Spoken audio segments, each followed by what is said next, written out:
चलिए शुरू करते हैं आज की कहानी। देखिए क्या है कि कृष्ण को पता तो था कि राजसूय यज्ञ की सफलता के लिए उन्हें जरासंध जैसे अधर्मियों का अंत तो करना ही पड़ेगा, पर इस युद्ध में बेकसूर लोग भी मारे जा सकते थे। इसीलिए उन्होंने जरासंध को मल्ल युद्ध में चुनौती देने की योजना बनाई।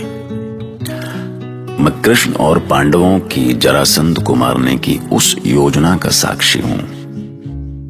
मैं आकाश हूं, मैं वो आंख हूं जिससे कुछ नहीं छिपा, कोई अखाड़ा, कोई राजमहल, कुछ नहीं। भीम को मल्ल युद्ध में पछाड़ना आसान नहीं था, और अगर जरासंध की सेना अटैक करती तो उसे रोकने के लिए अर्जुन था।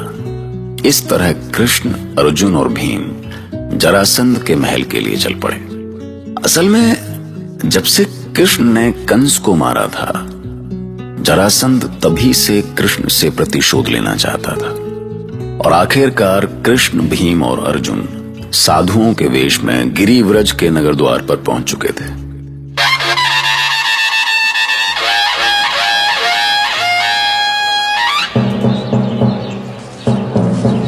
जय शिव शंकर। जय जय शिव शंकर। सुनो बच्चा, ये यहाँ भीड़ कैसी? महाराज जरासंध ने महायज्ञ का आयोजन किया है, जिसमें वो पूरे 100 राजाओं की बलि देकर महादेव को प्रसन्न करेंगे। आप जैसे बहुत से साधु पधारे हैं यहाँ। ओह, जय शिव शंकर। ये बताओ बच्चा कि यहाँ इतनी सारी जांच पूछ किस लिए हो रही है? अरे भाई, इतना बड़ा यज्ञ है, ऐसे में कोई दुष्ट यज्ञ में बाधा भी तो डाल सकता है। ठीक है भाई, तुम जाओ। अब क्या करें, हमारे पास तो अस्त्र शस्त्र भी हैं। इन्हें अंदर कैसे ले जाएं केशव? यदि पकड़े गए तो यहाँ प्राण दंड के सिवा इनका कोई विधान नहीं है। और फिर यहाँ इतनी भीड़ है कि नगर द्वार से अंदर जाने में पूरा 1 सप्ताह लग जाएगा। इतने समय में तो वो पापी जरासंध ना जाने कितने राजाओं की बलि दे चुका हो। एक मार्ग तो है, बहुत कठिन है।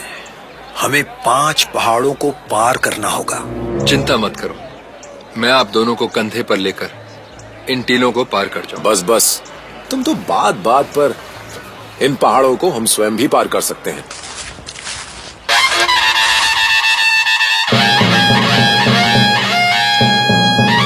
सुनो सुनो सुनो, राजाओं के राजा महाराज जरासंध आज सूर्यास्त के पश्चात संत महात्माओं और ब्राह्मणों को दान देने जा रहे हैं। जिन्हें भी महाराज के पावन हाथों से दान लेना है, वो सभी आज भवन के बाहर एक कतार में उपस्थित हो जाए। सुनो, तुम दोनों चुप रहना। मैं उस व्यक्ति से जरासंध के बारे में कुछ पूछता हूँ। पर मगध का नागरिक हमें जरासंध का भेद क्यों देगा? अरे ये तो हमारे पास ही चला आ रहा है। जय जय शिव शंकर। जय जय शिव शंकर। महात्मा जी, कहिए क्या सेवा करे आपकी? भाई, वो हमारे बड़े वाले गुरुजी हैं, कुछ पूछना चाहते हैं आपसे। बच्चा, हमने सुना है महाराज जरासंध बड़ा भारी दान पुण्य कर रहे हैं। ईश्वर झूठ ना बुलवाए महात्मा जी, पर पहले पाप करो और फिर पाप की धुलाई। 100 राजाओं की हत्या करके इस दान पुण्य का क्या अर्थ है? पर आप सब लोग ये क्यों पूछ रहे हैं? महाराज तक बात पहुंच गई तो मैं जान से जाऊंगा। निश्चिंत रहो बच्चा, हम तो बस इसलिए पूछ रहे थे कि इस दान के लिए हम बहुत दूर से आए हैं। अच्छा, तो फिर यहाँ क्या कर रहे हैं महात्मा जी? जाइए, जाकर आप भी हमारे महाराज के पाप में भागीदार बन जाइए। नाना बच्चा, हम तो आपके महाराज के पाप धोने आए हैं। अरे महात्मा जी, एक पाप किया होगा तो धोगे ना। उसने तो इतने पाप किए कि धोते धोते आपका जीवन कम पड़ जाएगा। महाबली, महापराक्रमी महाराज जरासंध पधार रहे हैं। मगधपति महाराज जरासंध की, मगधपति महाराज जरासंध की।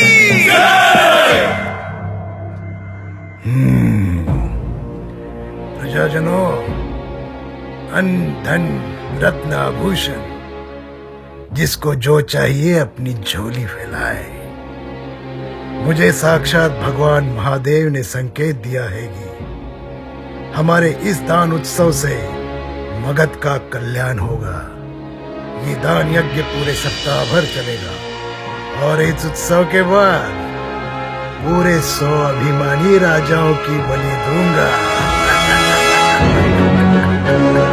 दानवीर महाराज जरासंध की जय! दानवीर महाराज जरासंध की जय!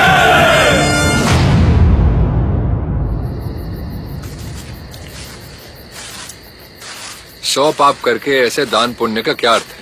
इतना क्यों सोच रहे हो भाई भीम? पूरा आर्यवर्त जानता है कि उसकी बुद्धि फिर चुकी है। पर अब उसका ये खेल सदा के लिए समाप्त हो जाएगा। इतने ऊंचे स्वर में क्यों बोल रहे हो भैया भीम? इन पहाड़ों पर सैनिकों का पहरा है। किसी को आभास भी हो गया तो हमारा भी यज्ञ हो जाएगा। अवश्य, वो एक क्षण बिना गवाए हमें मृत्यु दंड दे देगा। इस अंधेरे में तो मार्ग भी दिख नहीं रहा। ये कैसी धुनी है? वो मेरे पैर की ठोकर से चट्टान लुढ़क गई।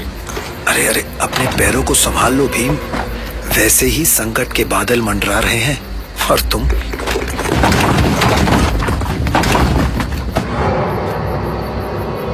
लगता है कोई अनहोनी हो ही गई। ठहरो, कौन हो तुम लोग? भाई, हम परदेसी हैं, नगर में उत्सव देखने जा रहे हैं। पर ये तो नगर का प्रवेश द्वार नहीं, इधर कैसे चले आए, वो भी आधी रात में? नगर द्वार पर इतनी भीड़ है कि वहाँ से तो महीने भर तक प्रवेश ही नहीं मिलता। बकवास बंद करो। इस जगह में घूमने वाले को मार डालने का आदेश है। अच्छा, तो फिर मार ही डालो हमें। पर यदि इस चक्कर में तुम मारे गए तो हम पर बिना बात के ही पाप चढ़ेगा। बड़े बोल मत बोलो, यहाँ सैकड़ों सैनिक हैं। सुरक्षा घंटा बजाते ही तुम लोग घेर लिए जाओगे। आनंद मनाओ कि मैंने अभी तक सुरक्षा घंटा बजाया नहीं। क्यों भाई, हम पर ऐसी कृपा क्यों? क्योंकि हम अपने निरंकुश राजा से स्वयं दुखी हैं। वाह! जय शिव शंकर, जय जय शिव शंकर।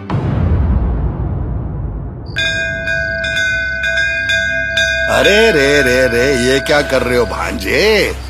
ये आधी रात में कौन सी पूजा कर रहे हो? महादेव के क्रोध का आह्वान करना चाहता हूँ मामा।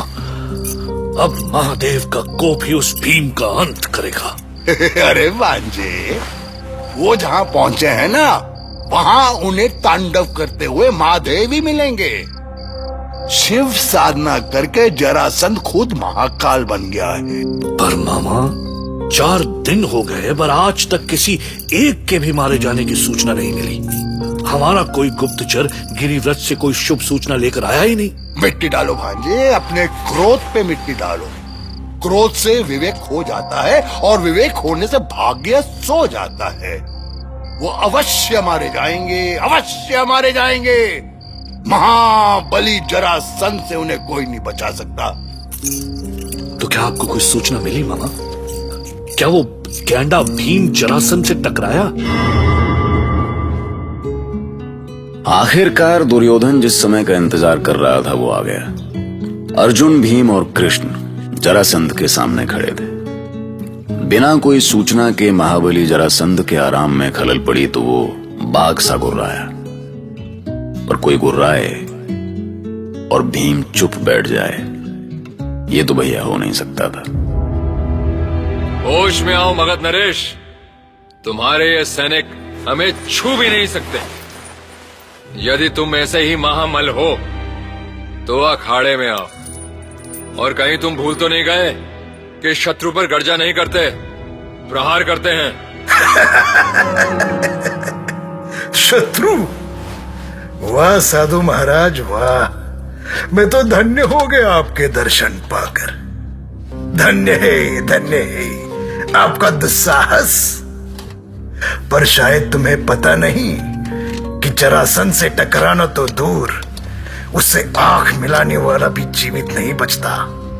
तेरे जैसे मूर्ख को चींटी की तरह मसल देता है जरासंध। अरे तो देर क्यों कर रहे हो भाई? सिंहासन से उठो और मसल दो। मैं भी तुम्हारे बाहुबल को आजमाना चाहता हूँ। आओ, चुनौती स्वीकार करो। साधु हो पर मनोरंजन अच्छा कर लेते हो। मल्ल विद्या जानते हो या वो भी मैं ही सिखाऊं? ये सीखना सिखाना भी हो जाएगा महाराज, पर मृत्यु से पहले ईश्वर का नाम तो ले लो। मूर्ख साधु, तेरा ये साहस! रुक, अभी दिखाता हूँ तुझे। सब वहीं रुक जाओ। कोई आगे बढ़ा तो हड्डियों का चूर्ण बना दूंगा। मुझे केवल मगध राज के साथ लड़ना है, इसलिए अपने प्राण दांव पर मत लगाओ। वाह वाह वाह, मुझसे लड़ने तो चले आए साधु महाराज, पर क्या मेरे बल की चर्चा कभी सुनी है? तुम्हें पता है कि अपने यज्ञ की पूर्ण आहुति पर पूरे 100 राजाओं की बलि देने जा रहा हूं। तुम तो मेरी भी बलि देना चाहते थे जरासंध, पर मुझे ढूंढ तक नहीं सके। जीवन भर भटकते ही रह गए मेरे पीछे। क्या तुम मुझसे मिल चुका है सन्यासी? कई बार, याद कर। गोमांतक पर मैंने तुझे जीवन दान दिया था।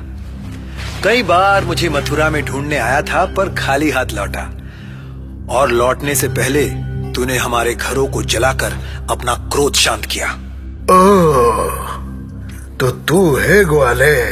आदेश दे महाराज, मैं इसे चुटकी में मसल दूंगा। नहीं, मेरे भक्ति से प्रसन्न होकर साक्षात महादेव ने इसे यहां भेजा है। तैयार हो जा, सबसे पहले मैं तेरी बलि दूंगा। तो वृंदावन में गाय चराने वाला वही ग्वाला है ना, जो मेरे डर से भागा भागा फिर रहा था? हाँ, मैं वही ग्वाला हूँ जरासंध, और आज तेरा उद्धार करने यहाँ आया हूँ। पर आज भी मैं तुझे एक अवसर जरूर दूंगा। यदि तू अब भी नर बलि न करने की शपथ ले ले, तो मैं तेरे सारे पाप क्षमा कर दूंगा। क्षमा? ग्वाले, तू मुझे क्षमा करेगा? महाबली जरासंध को क्षमा करेगा तू?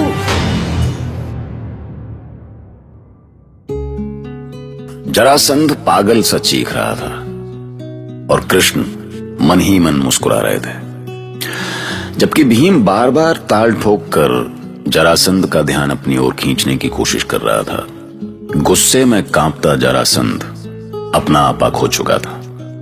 जब अहंकार पर चोट पड़ती है ना भैया, तो मनुष्य क्रोध की आग में खुद को जलाने लगता है। क्या आपने कभी खुद को क्रोध की आग में जलते हुए महसूस किया है? याद कीजिए, किया होगा। सुनते रहिए महाभारत।